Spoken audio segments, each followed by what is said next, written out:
Okay, let us just um, assure one another by just saying, "You're a blessing." Wow, you're a blessing.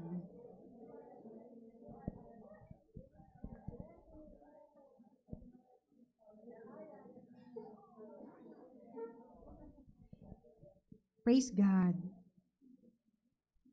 We felt the manifestation of the presence of the Lord. There are moments that the atmosphere is strongly felt. And you know that you cannot create that all of the time. Uh, it took the s- the leading of worship of Pastor Cookie and your hearts soft and soak in the Lord. Kaya tayo nakakreate ng isang atmosphere. And do you know, in atmospheres like that, breakthroughs are happening, miracles are taking over, lives are changing, wounds are mended, broken hearts are healed in Jesus' name. So, in those a prophetic atmosphere, there's an open heaven, and you can attest. You're just being moved, and you cannot just do the clapping, the shouting. So authentic, so pure, so real. Amen. And we shall continue to understand that God is our hiding place. So, and I think a while ago, naramdaman talaga natin na gusto nating magtago sa Panginoon. You know, we don't have to be broken to feel that.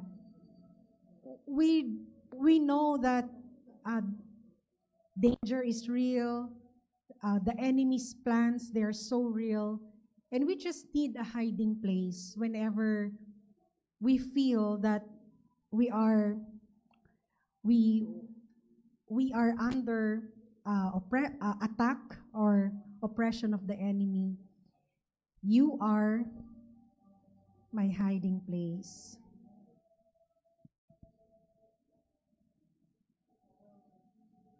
Psalm 32, verse 7, it says, Lord, you are my secret hiding place, protecting me from these troubles, surrounding me with songs of gladness. Your joyous shouts of rescue release my breakthrough. Pause in His holy presence. Amen. So, we love how it was articulated in the TPT translation. You are my secret hiding place. So, hindi alam yan ng enemy. Hindi niya kayo kayang sundan dyan. Hindi niya kayang pumasok dyan. Because God would hide us from all troubles, and He will just surround us with gladness of heart. Amen. And breakthrough will be there. Praise God. Be blessed in the presence of the Lord, because hiding place is where you spend time alone with God. You know, just these days, we really feel tension, confusion, frustration. And while we really try to anchor ourselves in the Lord, and it is just so good that we know there is a hiding place where we can spend time alone with God. Because, number one, a hiding place is a place of retreat, a place of brokenness where you find mercy. Sabi nga ni Pastor Cook, hindi naman kami nag-usap. Sabi niya, I just felt the heaviness na para bang minamagnet ni God. Na yung parang sinasak out of us. There's a heavy weight being lifted at the time. And it's so supernatural. Nagpuri ka lang, gumaan ang pakiramdam mo. And it's not something magical. Because for sure, what you physically felt is an evidence of what took place in the supernatural. Nauna na dun eh. And so in the physical, nararamdaman mo siya even in your physical body, the lifting of something heavy. This brings you to a posture that attracts the presence of God. So kanina, no, parang ang dami-daming anghel, ang dami-daming mga padala ng Panginoon. Whenever you go to your hiding place, because that's what the psalmist says, my secret hiding place. Whenever you enter into that realm, into that atmosphere of prayer, it attracts the presence of God. And no wonder a while ago, ang lakas ng presence talaga. Of course, God is always present because He's omnipresent. But what we are saying is when it is manifested, yung nararamdaman mo talaga. Sabi nga, it's a place of brokenness. It's a place where you can find mercy. Especially when there is no results in your life. Meaning, Lord, 3 ang magti-tuition fee. Sabi namin ni Sister Chacha, tapos na kami dyan. Pero meron pa akong isang nag-aabugada, no? So, isa na lang. Pero di na ako bumibili ng pencil at eraser. But praise God, no? Every time na mga ganitong situation, hindi biro yan. It's part of life, part of our journey that where God is developing our trust in Him. I think ang mga anak ko nakapagtapos din because of many generous hands. And I'm glad I took the journey of faith. Kasi dito ko talaga nakita, no, na kasi kung ika-calculate mo assets plus liabilities, hindi talaga, it won't really add up. At makikita mo talaga, Lord, you were with us throughout that journey. How many are saying amen to that? The hiding place is where you will find mercy. Psalm 86:5, for you, Lord, are good and ready to forgive and plenteous in mercy to all them that call on you. You know, I love studying the nature of God. Kapag si God naawa, hindi siya napilitan. Why? It is in God's nature to show mercy. So kapag lumapit ka, hindi siya hirap na hirap. Hindi katulad natin minsan, nahihirapan kang mag-forgive, nahihirapan kang mag-share, nahihirapan kang mag-show ng mercy. While we want to become like that, it's just hard because it's not really in our nature. But know that whenever you approach the Lord's presence, ang sabi dito, plenteous in mercy to all them that call on you. Yung paborito nating kanta in Lamentations, it says, the steadfast love of the Lord never ceases, for they are new every morning.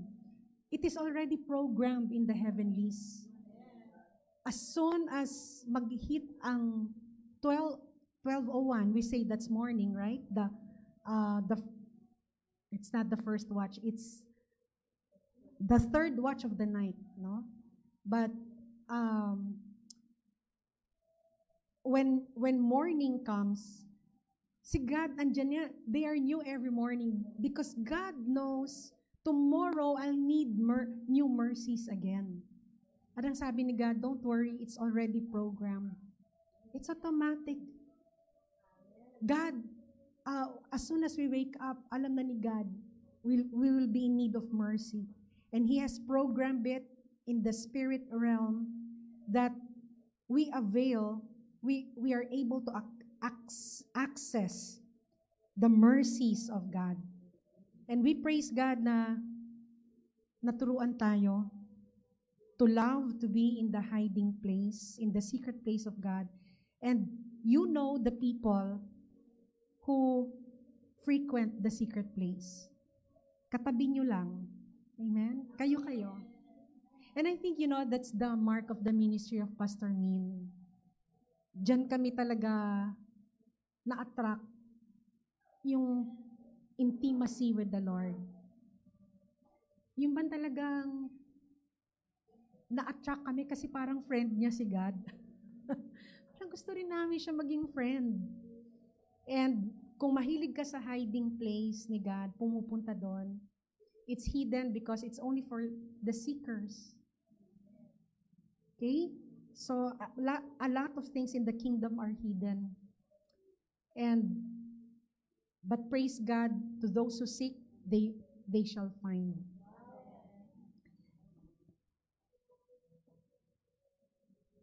Okay. Next. We are in need of mercy. And mercy is not only about being forgiven of our sins. Mercy because there are a lot of things in life na hindi natin kayang itawid. Hindi natin kayang i-attain.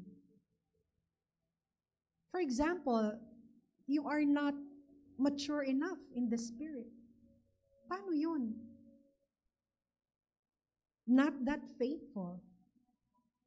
Are we? We're not even consistent in our character, no? Minsan mabait, minsan depende kung depende kung anong usap nyo ni God. Or we're not even knowledgeable. Kahit na ilang beses mo nang nabasa, it takes a lot to master the Word of God. And I don't even mean memorization. I mean is spiritual understanding. So with these obvious, evident limitations of ours, we are truly in need of His mercies every morning.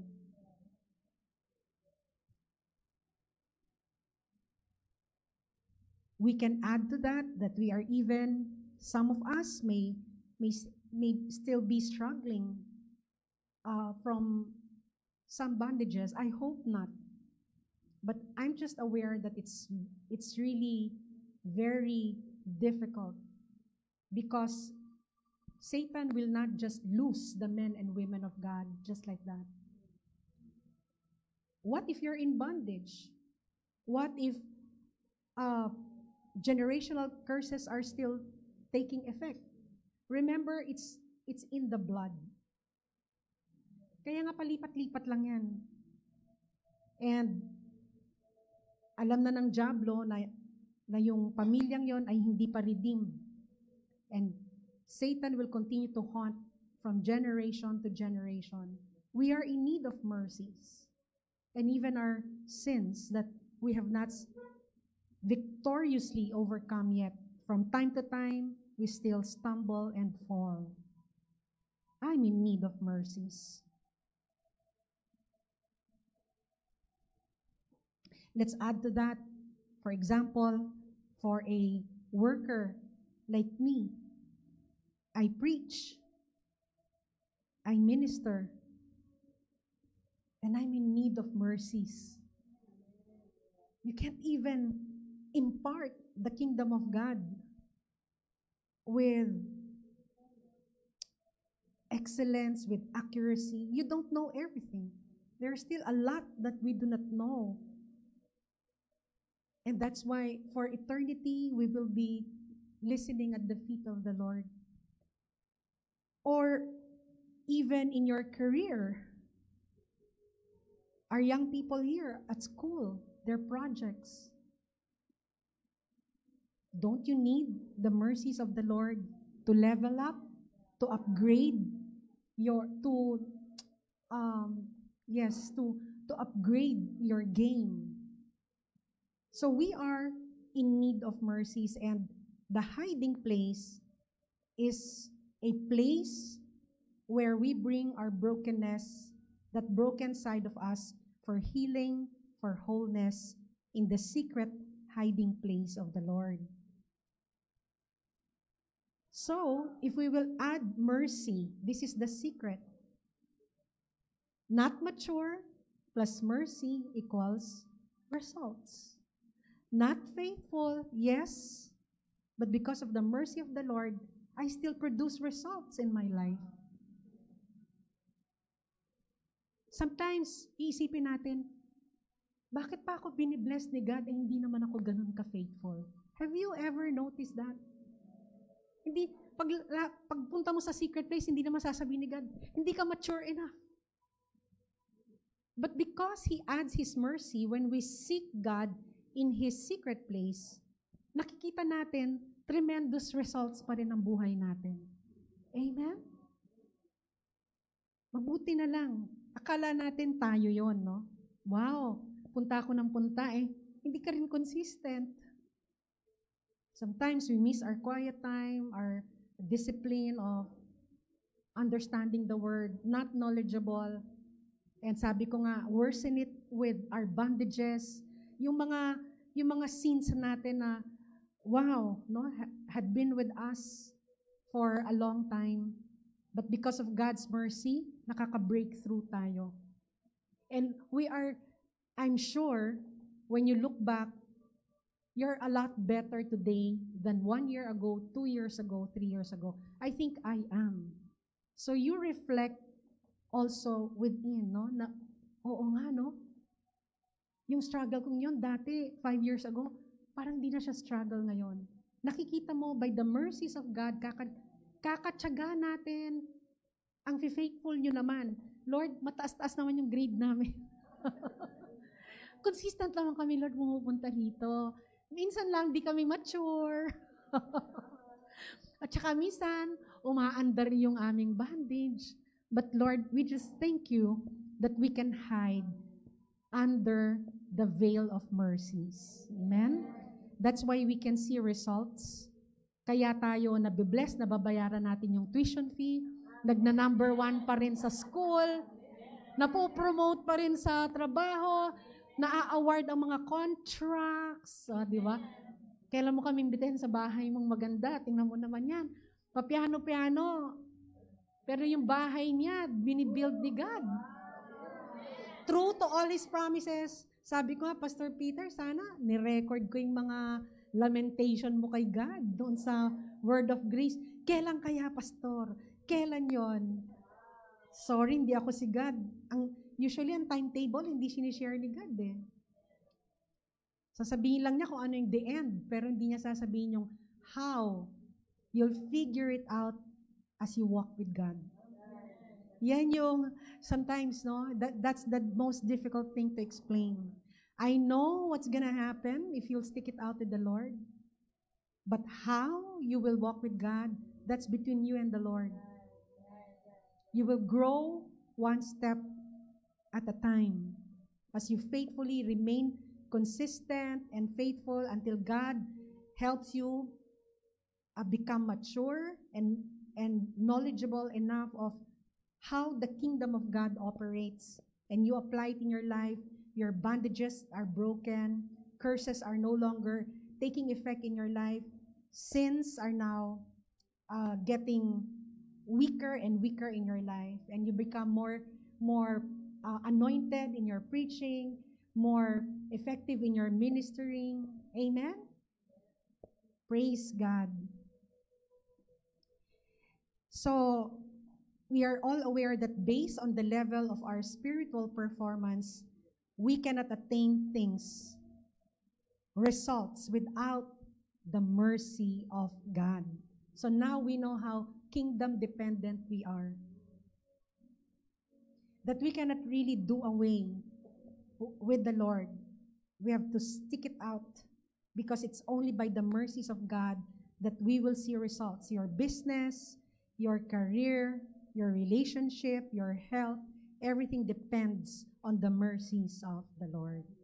When it is added, don't worry kahit gaano kaliit yung score mo, because the mercies of God, when it is applied, will produce results in your life. Secondly, it is a place of revival, a place where brokenness is made whole again. When things and people fail us, laging nangyayari yan. Things fail us, people fail us. And when we also fail God, when we also fail others, and when we even fail ourselves, you can go to your hiding place and you will find comfort in the presence of God. So this is evident. This is an evidence of our limitations as a human being. As I always say, being a human being itself is already a limitation. And God placed it there so that we will look for Him. Go to His hiding place. Okay? The hiding place is the place of your first love. When Pastor Mina asked me like 35 years ago for to do an offertory song, ito yung kinanta namin, no? Duet pa kami ni Tim noon. You are my hiding place. Siyempre, di ko naman naintindihan noon. Maganda lang yung lyrics, no? But of course, it will never leave you. Whenever you feel afraid, there's a song that is echoing, reverberating inside your head. Lord, you are my hiding place. The hiding place is the place of your first love. Very excited ka. Kaya ka nga nandito. There was a point where God encountered you. You had a true God encounter. You spent long conversations with God. And you felt so hungry for God encounters. Promotion to Encounter Church, Pastor God encounters. And I think, we still have it because we're not letting up. Andito pa rin tayo. On fire, the place where you were on fire for God, felt intense love for Him, and you were zealous for kingdom work.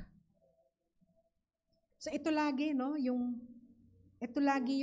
actually Bible study ni Pastor Mina to yung lagi niyang, are you still hungry? Dapat, pag tinanong tayo ng discipler natin, ito yung dapat tinatanong. How are your conversations with the Lord? Are you still hungry? Do you still encounter God? Is your love still intense? And are you still eager and enthusiastic to serve the Lord? That's the hiding place. Yan ang ginawa sa atin ng hiding place. But there was a point when the fire was gone. No more journaling na mahaba. Tinitingnan ko kanina yung short pad ni Pastor Mina. Lalaki na sulat niya. But I saw from 3 rows behind. Yung pa rin ang discipline niya, journaling. No more buying of books and devotionals. Kasi nung araw, sabi ni Pastor Mina, kung saan mo nilagay ang pera mo, yun yung treasure mo. So nilalagay namin yung pera namin sa libro. Basta every month, nasa PCBS kami or PBS, buying books. Kasi noon, wala pa namang internet. Wala pang God Talks. Ang taray na ng God Talks. Coming up. No more ministry. But caught up with busyness. No more hearing the voice of God. No more visions tied to your destiny. Hindi ka na nakakarinig.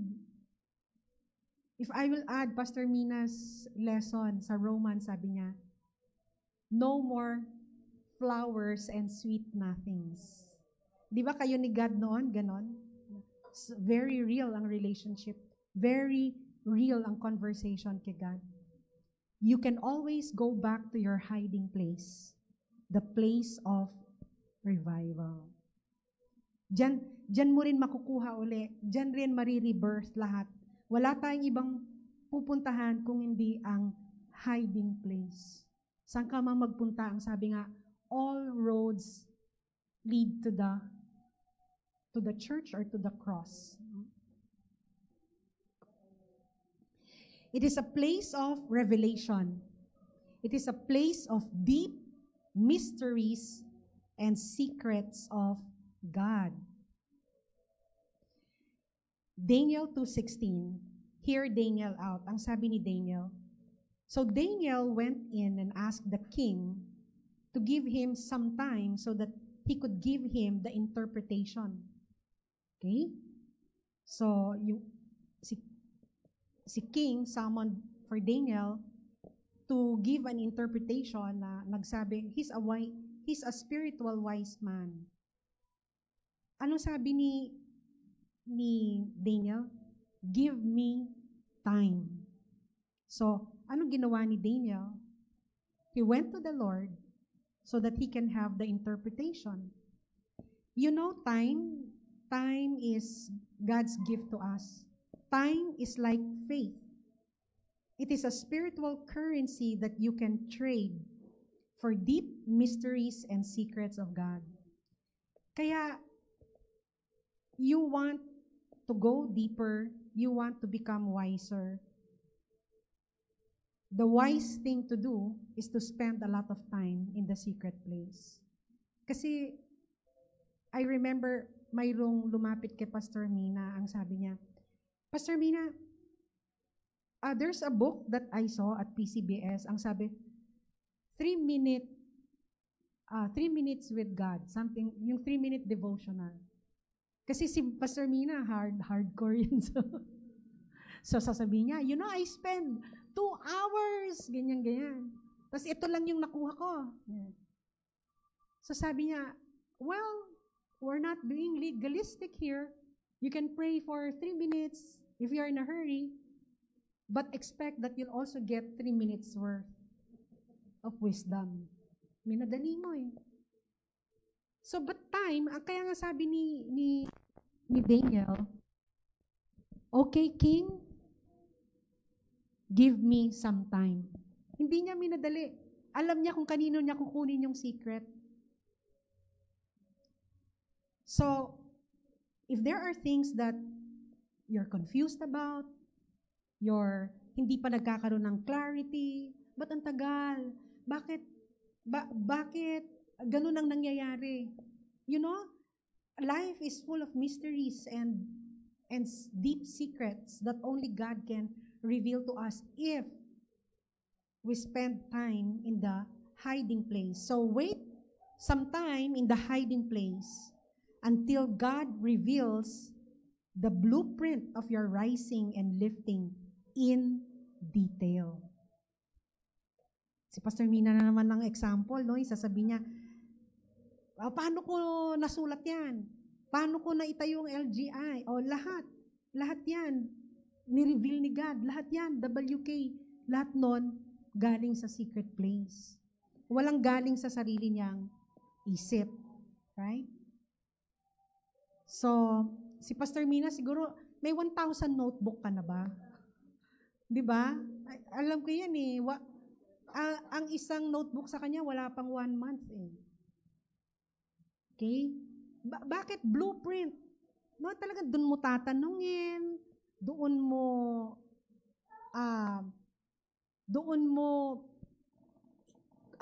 ipiplead kay God, no, na Lord, reveal. So kung di tayo magtsatsaga, we're wasting time. So dito, no, time is like faith, a spiritual currency. Parang binigyan mo ng time si God, ang balik naman sa'yo, grabe din. Deep mysteries and deep secrets of God. So marami kang mahuhukay and it's there that you will hear God's plans for you. Maybe to some, Lord, I'm waiting. Doon mo maririnig, okay, enroll in a short course, improve yourself. Katulad ni Daniel. Sabi niya, King, wait lang po ah. Biro mo, pinaghintay niya yung king. Sabi niya, I dare not interpret it on my own. Pupunta muna ako sa hiding place. Give me some time. Imagine, kaya niyang i-demand yun, ano? Buti hindi siya napugutan ng ulo. Yes, no? If you're in the presence of the king, your life is already at stake. Don't make any mistake because they have the power, no? They do not bear the sword for nothing. So, dyan mo tsatsagain. So, naiinip ka.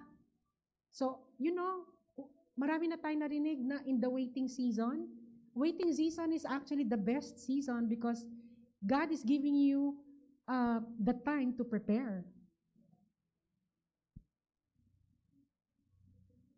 So, may nagpa-WK sa akin. I think VP siya ng SM, no? Tapos sabi niya sa akin, Pastor Chris, sabi niya, tandaan mo nung pandemic, yung waiting time ko, parang walang katapusan kasi walang pumapasok na income sa kanya, out of work. Tapos all of a sudden, by prayer, dumating yung opportunity. Sabi niya, now I realized that time was preparation time for me. Marami siyang ginawa sa sarili niya, in-improve niya sarili niya. Kaya, while waiting, hindi ibig sabihin niyo, tatampuhin natin si God, na Lord, bakit pa? Ang tagal-tagal. Ano bang nagawa ko? Di ba? So sabi pala ni God, magbe-business ka. Inaral mo ba yung paano patakbuhin? Yung produkto mo, alam mo na bang i-package? Or, ayan na naman si Pastor Mina. Alam niyo ba si Pastor Mina? One-man team niya. God Talks. Siya yung magsusulat. May editor naman siya. Ngayon na lang. Noon wala. Siya na yung magpapagination, margins. Inaral niya lahat.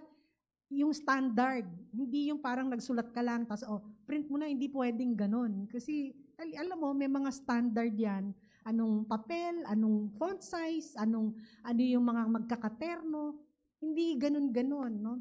Pating pag niya sa Amazon, pag-apply, inaral niya lahat. So now, she's now efficient in producing her books. Kausap ko lang siya kaninang umaga, yun yung kinukwento niya. Alam mo bang ang dami kong librong binasa na mahilo-hilo na ako. Now, hindi mo na siya maistorbo. Sabi, ang dami ko pang gagawin. Magsusulat pa ako. Samantalang noon, pag sinabing, tanungin mo nga si God, ano nang gagawin ko? Nakikita ko sumusulat na naman, sabi niya. Ate Min, ang dami mong sinusulat nakikita ko. Kaya ako tuwan-tuwa kasi sabi ko, ay, salamat. Lahat ng mga WK ko noon nagkakatotoo na. Kasi trinay niya yung sarili niya while waiting. Dami niyang mali-mali daw. No?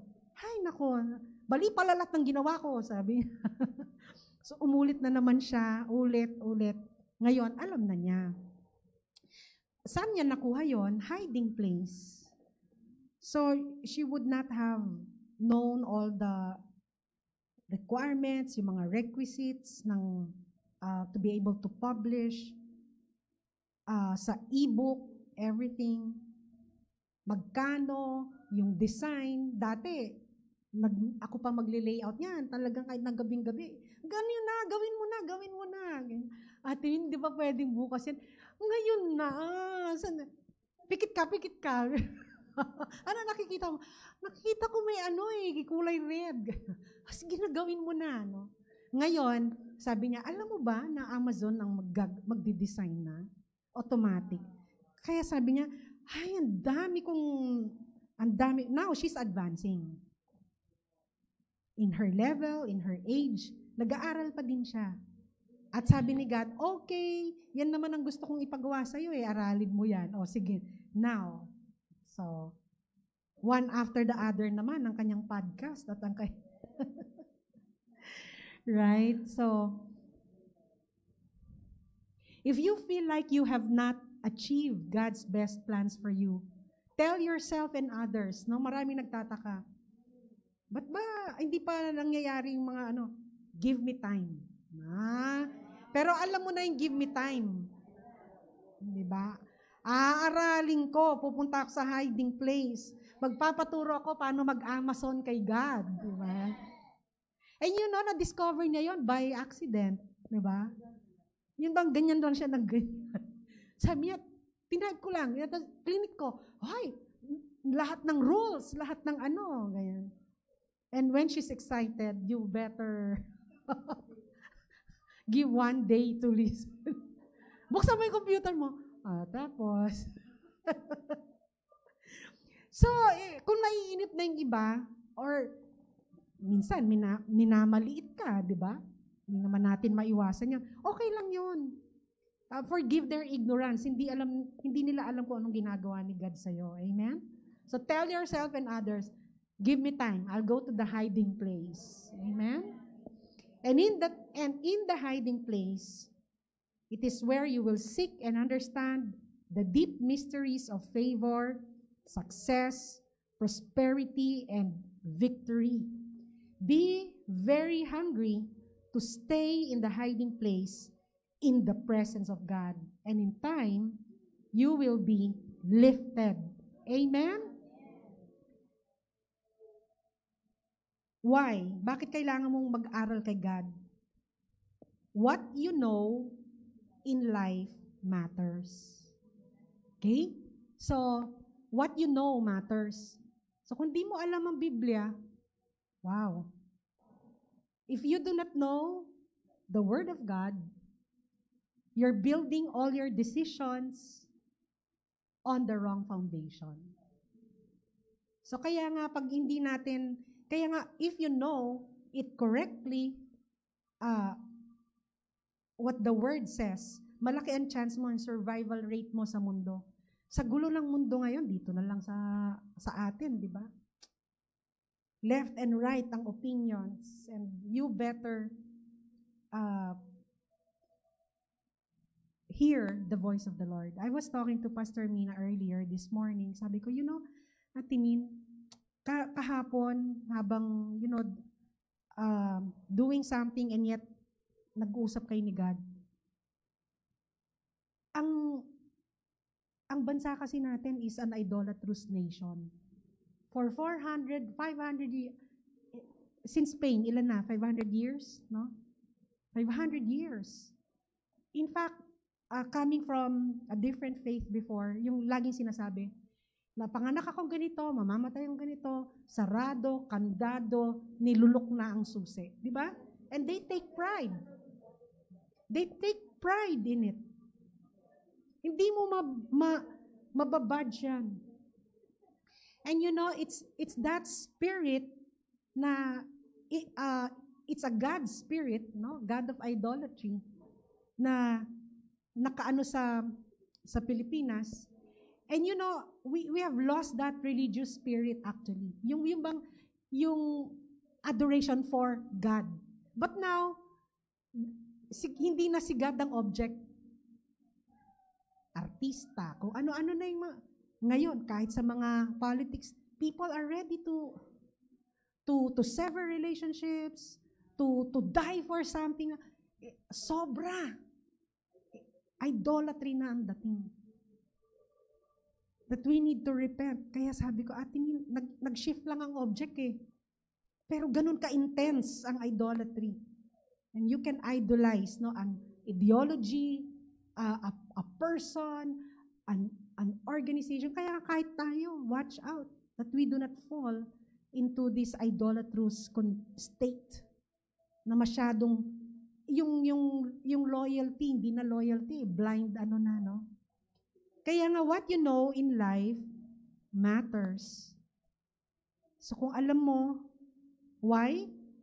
Sabi ko nga, you're building your life on the Word, and if you know the Word wrongly, hindi rightly, your whole life is built on a shaky foundation. But if you know, what you know in life matters. Why?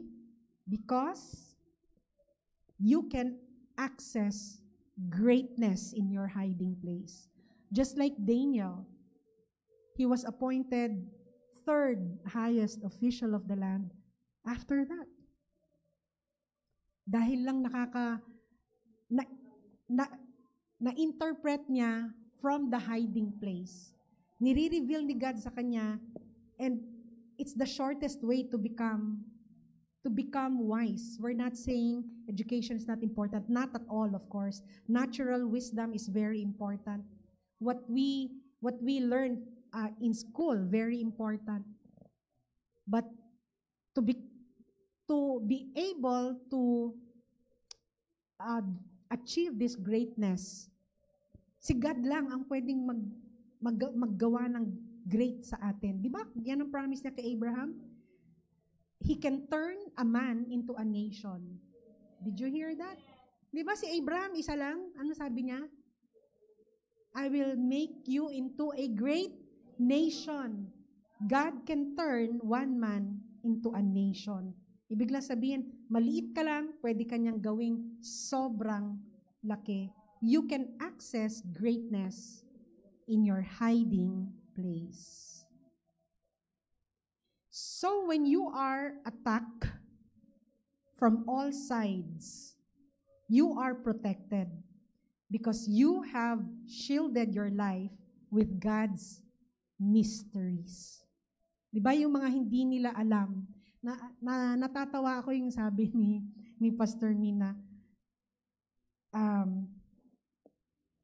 Ang daming mga kuro-kuro, opinion, here and there. Ang daming mga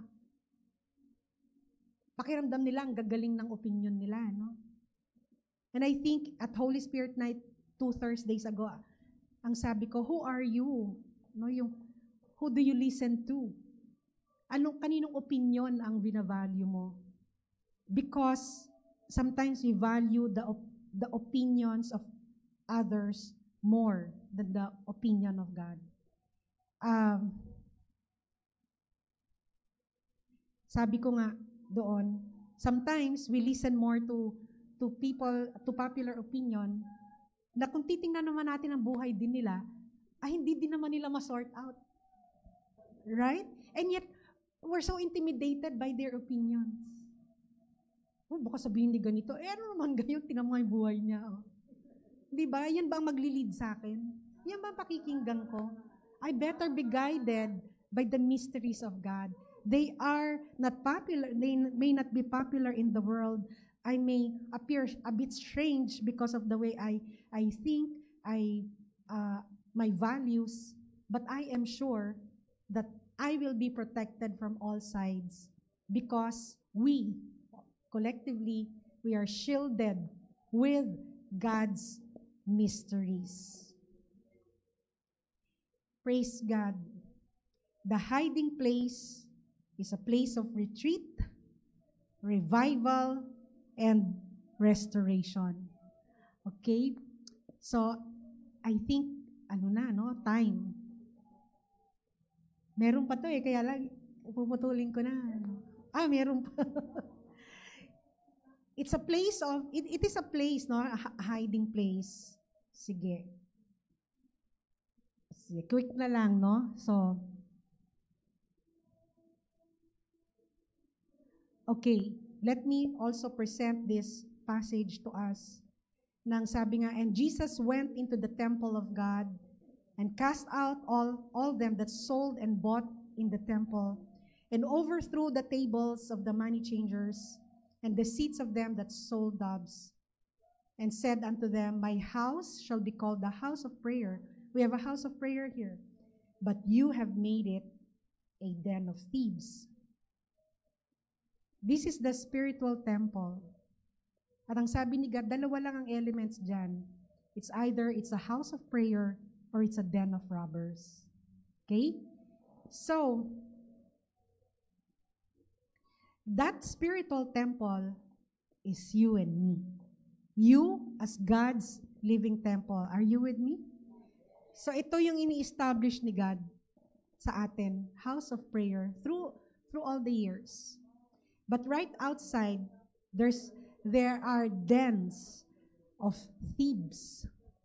Nandun din, right outside ng hiding place mo, may mga nakaabang na uh, ginagawang iba yung house of prayer. Yung business ni God ay iniiba. This is where exchanges happen. So ano yung pwedeng ma-exchange? So we know that it's a living temple. We are God's living temple. You are God is your hiding place. Okay. So in John 10, ang sabi, the thief comes to steal, kill, and destroy, but he has come to give us life abundantly. Matthew 21:13, this is the house of prayer, but you have made it into a den of thieves. So let's remember na si Satan i-distract niya tayo sa prayer. Just like times like this, no, na ang sarap magbigay ng opinion, ang sarap pangunahan lahat ng mga analysis, no? At ang sarap ding mag-disagree sa mga hindi nag-a-agree sa'yo. But right in the house of prayer, sa labas pa lang, den of thieves na. And doon, physically, nag-exchange. Doon na nafo-focus. Magkano yan? Magkano yan?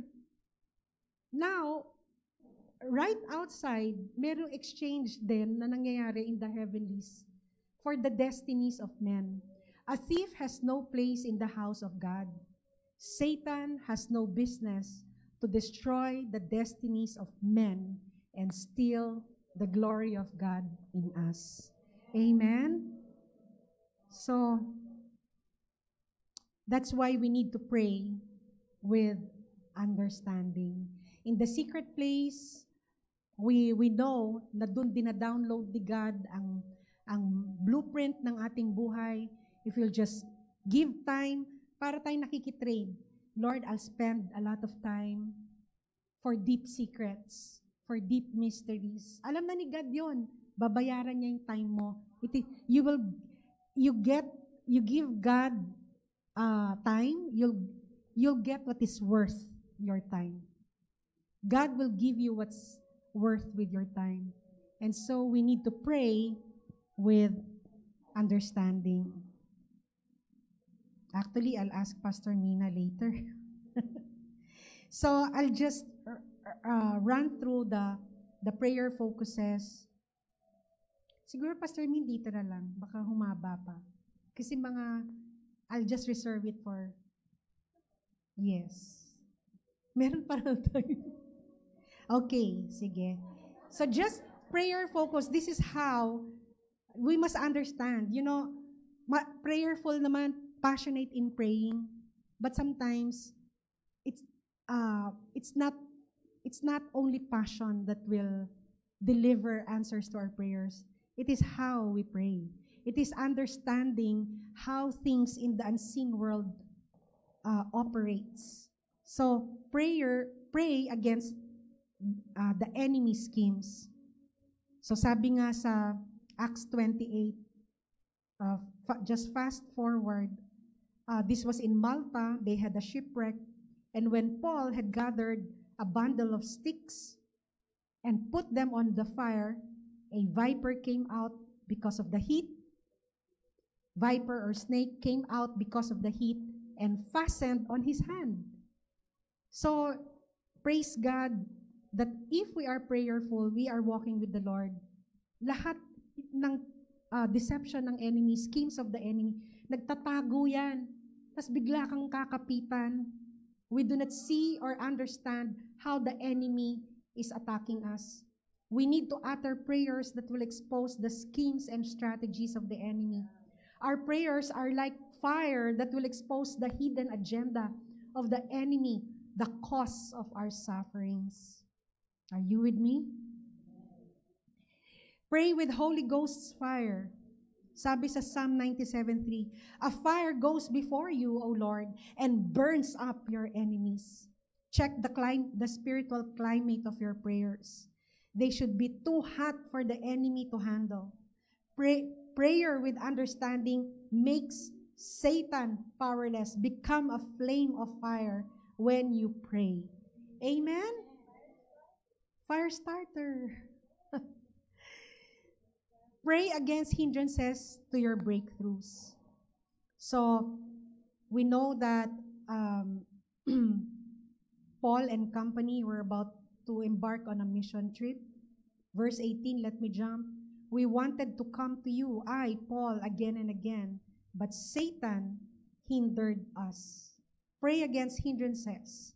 Your life would have been struggle-free if your blessings, favor, lifting, abundance, and destiny helpers were not hindered by Satan. Pray against all hindrances of God's blessings in your life. Amen? Pray against delays. Look here, same chapter, Matthew 9, 18 to 20. Sundan natin. Jesus was saying this.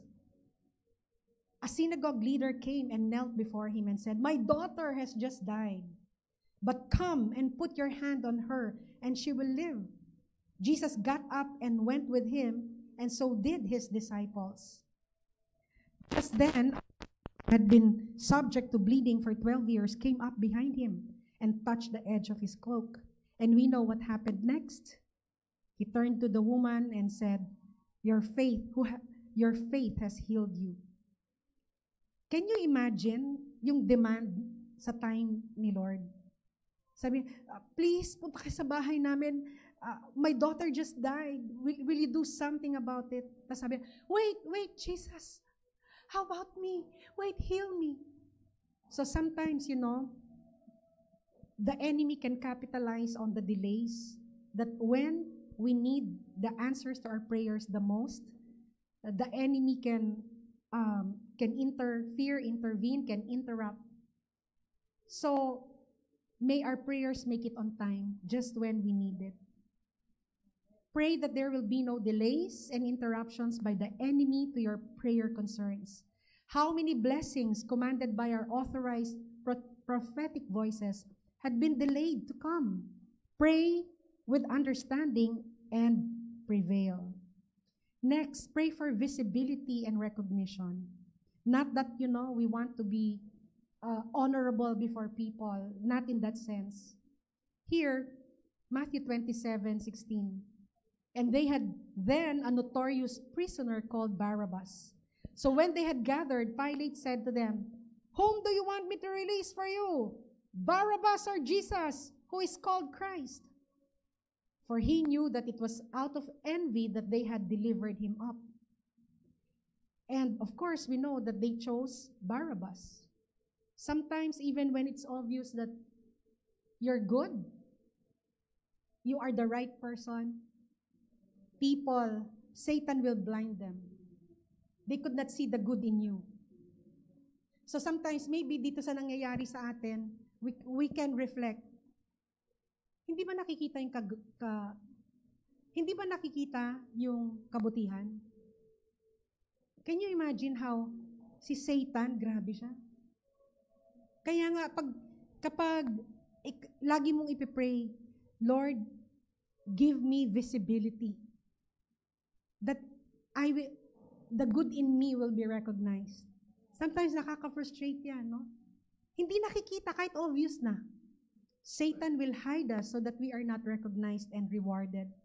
Pray for visibility. Do not remain silent. No one will contend for you. Your good cannot be seen. Pray. When your good cannot be seen, pray.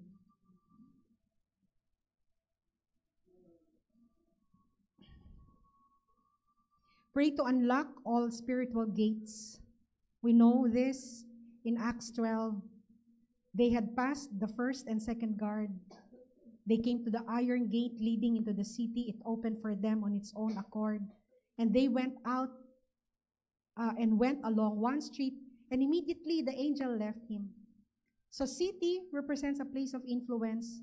All spiritual gates open in your life. Favor, financial blessings, relationships, ministry, fruitfulness, business, projects, proposals, transactions, applications, opportunities. May all locked gates, doors in your life be open. Amen. At ang sabi nga sa Isaiah, Isaiah also says, "Arise, shine, for your light has come. Gentiles will be drawn to your brilliance." Alam mo, just continue shining for the Lord. The Gentiles one day will see it. They're in darkness, and when they are ready to get out of darkness, they will see your light. And even kings will be drawn to your brightness. No, yan kadugtong ng verse na ito. Kaya nga sabi ni God sa atin, arise and shine. It's our turn to shine. Amen? Pray for kingdom anointing. You anoint my head with oil, my cup overflows. It matters what is resting on your head, because what's in your head will flow on your and fill your cups. So if you are anointed with every good blessing, your cup will overflow. Kaya nga, Lord, bless me. Bless my head, O God, with every good thing. Let your favor rest on me. Amen? Let your spirit rest on me, O God. Okay, we know that. Restoration. For the sake of time, we pray for supernatural provision. Your natural senses will limit your capacity, but God can always send your manna from heaven. So you can lay hands on your refrigerator when you go home tonight. Inspiration si Pastor DJ. Mapupuno ka. Now you talk to it as though it can really hear. Pray for strategic partnerships. When God's favor is resting upon you, you will be favored in the sight of men. You have the power or anointing of sight. Your strategic partners appear in your life. You know, God has assigned our helpers already even before you were born. Mission nila yun. And you know, when they see you, these men, whether known to you or strange people, kung sinong gagamitin ni Lord, they will even insist that you rise in life. Pag-aaralin kita. Tatrabaho ka sa akin, doon ka. Sometimes they'll even create a position kahit walang position. Just to accommodate you. That's the favor of God. And you need strategic partnerships. Even Jesus himself needed Simon of Cyrene to carry the cross. Can you imagine? Jesus running out of strength. Kung hindi niya natapos yung sa Via Dolorosa. He had a helper as well. So tayo din. We are in need of partners, and we are calling them to find us, to locate us, and when they see us, they could not explain. They want to help you. They want to favor you. Kaya may isa magugulat ka, ibe-bless ka. Amen? They will insist, this is, you need this help. Praise God. Hallelujah. And of course, I'd like to hear from Pastor Mina, because she's the one who taught me all this. For 3 decades, Pastor Min, to the hiding place. No, hindi ako original, siya lang nagpasa ng quiet. What an amazing mentor. Pastor Chris talaga. Pinsang nga kita. Praise God. Mga kapatid, ang ganda ng sinabi ni Pastor Chris, no one will pray for you except yourselves. Amen. You can only pray pahapyaw. So if you're not prayerful, if you don't go to the secret place, you're not going to receive the mighty, mighty, mighty blessings that are for you. So let's all rise. That's what we will pray for. That anointing of hunger to hide in that secret place where we can be sure. Thank you, Lord. We can be sure that we receive success. We receive our needs. We receive our cleansing, our forgiveness. We receive your mighty presence. We receive your love. Your mercies are new every morning. Lahat-lahat na, Panginoon. I pray for that awakening inside of each of our spirits, that there will be a hunger and thirst, that we're excited, and that when we open our Bibles, Lord, I pray that they will not use their cell phones for their secret place. In the name of Jesus, starting tonight, people will buy their Bible so that they can underline it, so that they can look at the other page, the page before, they can turn it around. Lord, I pray that when they do that, all the secrets will just come out of the pages in Jesus' name. I cancel all the digital equipment that they use, oh Lord, to just scan into your words. I pray, oh Lord, for this mighty anointing, this one-on-one moments with you, and that Lord, paglabas nila, we will not even care what will happen to us. It will just happen. All the good things will just come pouring out, and we will be surprised, not realizing it all came out from the secret place. Thank you, Lord, for in Jesus' name. Amen.